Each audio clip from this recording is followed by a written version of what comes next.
Okay, let's get right into it. Way out in the deep waters of the South China Sea, one of the most dangerous geopolitical conflicts of our time is unfolding. And honestly, it's a ticking time bomb that doesn't just threaten the countries nearby, it threatens the entire global economy. Now, what's so fascinating is how a huge conflict between superpowers can boil down to something this human. And that's not some quote from a history book. This is happening right now. It's a surreal, tense standoff on the high seas. So let's start at the most bizarre and maybe the most explosive flashpoint in this whole conflict, a rusted out World War II era ship. It's called the BRP Sierra Madre, and it didn't just accidentally shipwreck here. No, the Philippines deliberately ran it aground on this reef way back in 1999. So this decaying hollowed-out wreck, it's so much more than just a pile of scrap metal. To the Philippines, it's a sovereign outpost. It's a constant thorn in Beijing's side. And the small group of Marines living on board, well, they're now almost completely encircled, facing what is basically a relentless and increasingly dangerous siege. See, China is using what military experts call gray zone tactics. These are acts of aggression, but they're carefully designed to stay just below the line of what you'd call open war. We're talking about the Chinese Coast Guard blasting tiny Filipino supply boats with high-pressure water cannons, deliberately ramming them, and even using military-grade lasers to try and blind their captains. It's become this deadly game of cat and mouse, all to try and starve those Marines into surrendering. So why?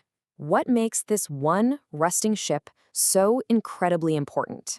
Why is China applying all this pressure?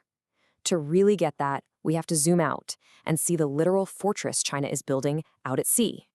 And this just shows you the sheer scale of what's going on. China is running an industrial-sized dredging operation. They are literally sucking up the seafloor to build massive artificial islands right on top of what used to be pristine coral reefs. We're talking thousands of acres of fragile ecosystems just gone. And let's be clear, we're not just talking about one or two little outposts. The Pentagon has actually documented a whole network of 27 of these new fortified bases. And these are not sandcastles. They come fully equipped with advanced radar systems, missile shelters, and military-grade runways. So all of this construction, it's all designed to enforce this one thing, the 10-dash line. It's basically a boundary that China just drew on a map to claim over 80% of the entire sea as its own territory, completely ignoring the claims of all of its neighbors. But why go to all this trouble, right? Why militarize a few remote reefs in the middle of the ocean? Because this is not just any body of water. The South China Sea is, without a doubt, the absolute lifeline of the global economy. Just look at that number. Over $5 trillion in trade passes through these shipping lanes every single year. I mean, just think about that for a second. That's nearly a third of all global shipping, half of the world's oil transports. And on top of all that, it's sitting on a treasure trove of resources, an estimated 125 billion barrels of oil, and just vast reserves of natural gas. Whoever controls this sea can basically hold the world's supply lines hostage. As you can probably guess, China's neighbors and the world's other superpowers are not just standing by and watching this happen. The pushback is very real, and believe me, it is growing. Okay, so on the legal front, the world pushed back, and hard. The Philippines actually took China to an international court, which in 2016 came back with this devastating ruling, saying the 10-dash line had absolutely no basis in international law. And China's reaction? They just ignored it. They called the verdict a piece of waste paper. And because there's no, global police force to make them comply, they just kept right on building. So what happens when the law is ignored? You get a desperate and incredibly dangerous arms race. Neighboring countries like Vietnam and the Philippines are scrambling, pouring billions into new warships, jets, and submarines.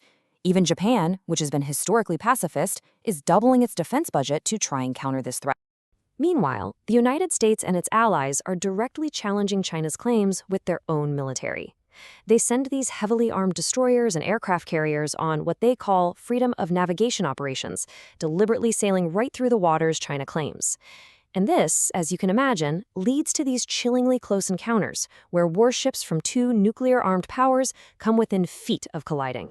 So where does all this leave us? You've got heavily armed warships facing off, legal rulings being thrown in the trash, and diplomacy pretty much failing. We're stuck in an incredibly dangerous stalemate. A lot of critics call Beijing's approach the talk and take strategy. It's pretty simple. They engage in these endless negotiations over some supposed code of conduct for the sea, all while using that time to build more runways and install more missiles. So behind this smokescreen of diplomacy, the dredgers and the military ships, their work continues 24/7. And this quote just cuts right to the grim reality of what's happening on the water. For all the protests, for all the international condemnation, what really matters out here is military might. It has become a brutal contest of wills. And all of this leads to a final, really sobering thought. One miscalculation out there, a ship captain who turns the wrong way, a water cannon blast that injures a sailor, a single stray missile, that could be the spark that ignites a devastating global conflict. The fuse is lit, and honestly, the whole world is just watching to see what happens next. The seriousness of the situation can't be overstated, and it's something we should all be paying attention to. If you want to stay informed on this and other critical global stories, make sure you subscribe to the channel and give this a like. It really helps us keep making these explainers.